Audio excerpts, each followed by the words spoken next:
All right, back here on the All-NBA show with Tim Legler.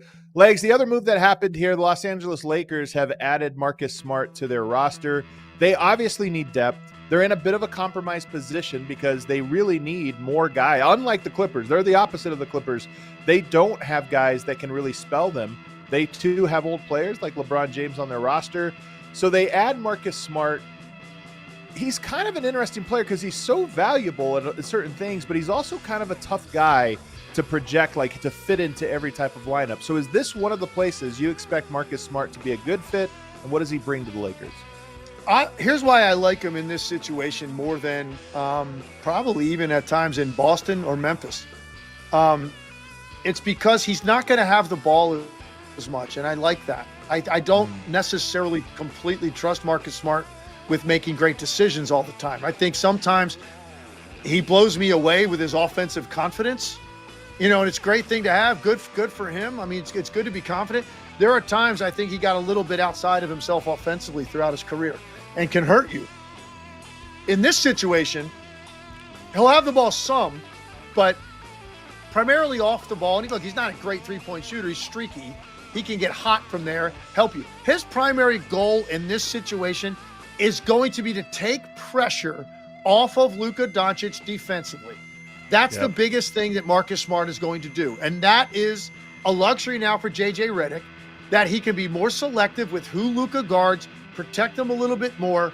And it was obvious, they were almost unaware how much they were going to have to protect Luka defensively when they got him.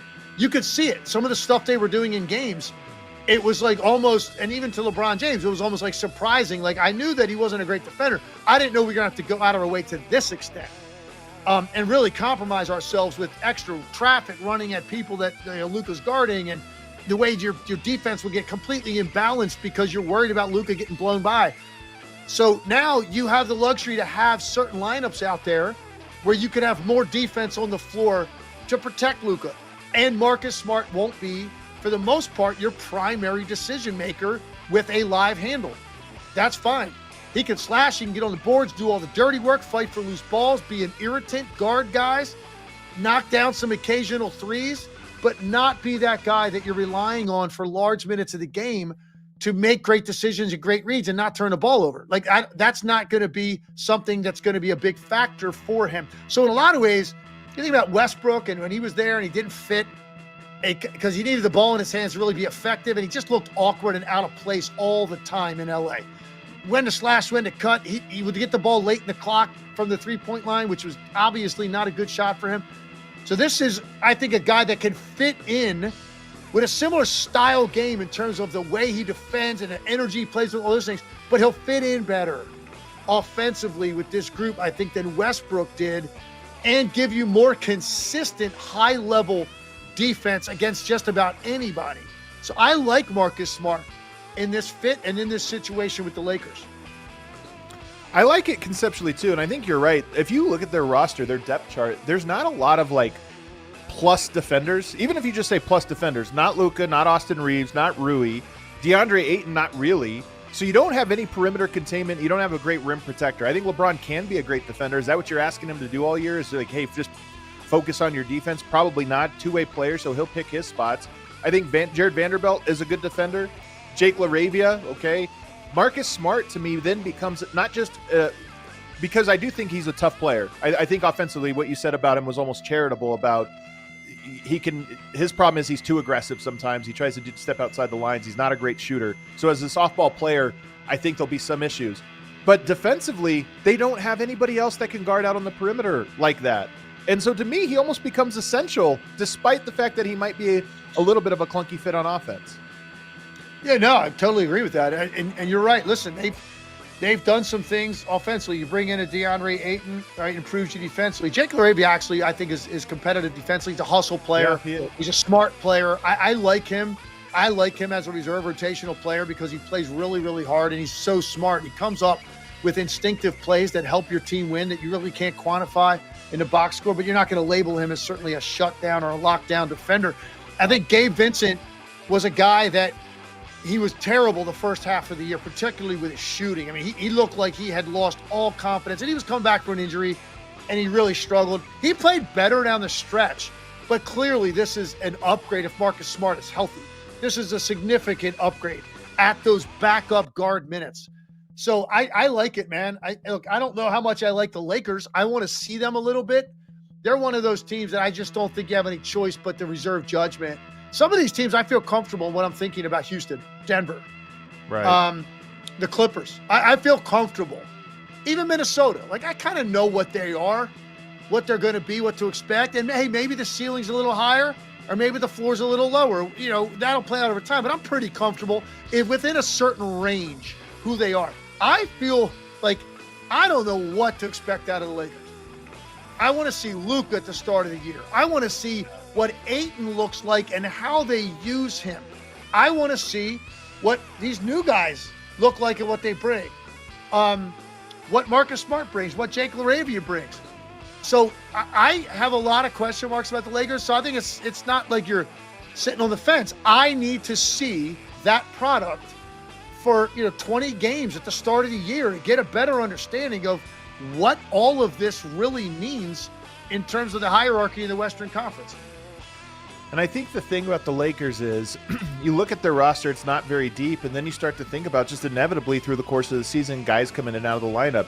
And for me, there's a lot of guys, like if you told me Austin Reeves missed 10 games for something, they're become very thin. If you told us Luka, obviously, even Rui, if he misses a handful of games, your depth just gets so thin. And I think that's one of the big parts of this.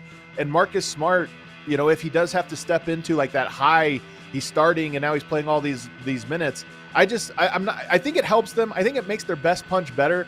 But I do wonder if this is a rocky regular season. They won 50 games last year, which is very impressive given the roster and the limitations they had. They won 50 games. I think it's going to be hard for them to repeat that this year just with how thin everything is.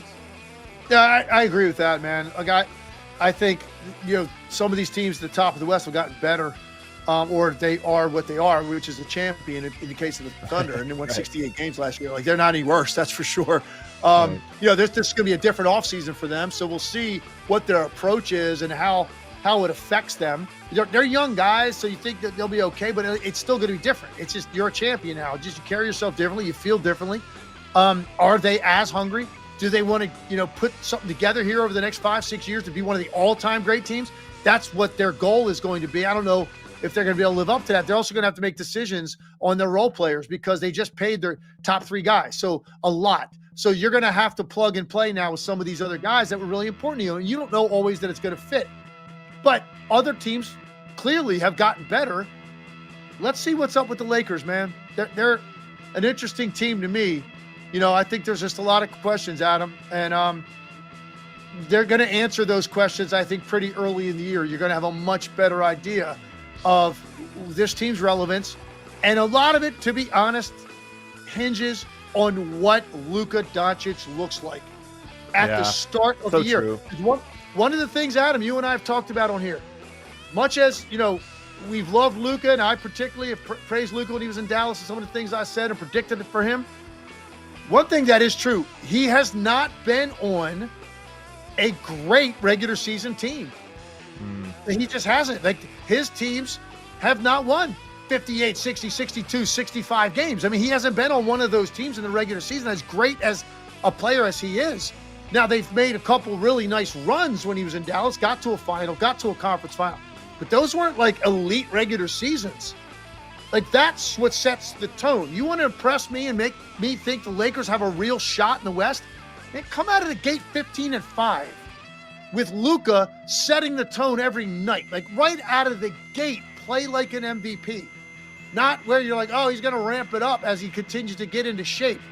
That's, to me, what most of this hinges on. Because if he looks like that at the start of the year, some of these other questions we have right now, you and I are discussing about the role players and their roster and how guys fit. I got news for you. Luka Doncic in top form answers a lot of those questions. So but true. Let's see if he's going to be there at the start. That's a big question for me. You said the Lakers are interesting to you. I don't think they're that interesting to me, but that question you just said at the end is. Luka Doncic is so great. He's been able to carry teams, to your point, not to great regular season success, 60 wins or anything like that, but he's been very good. But this does feel like the year where all eyes are on him. The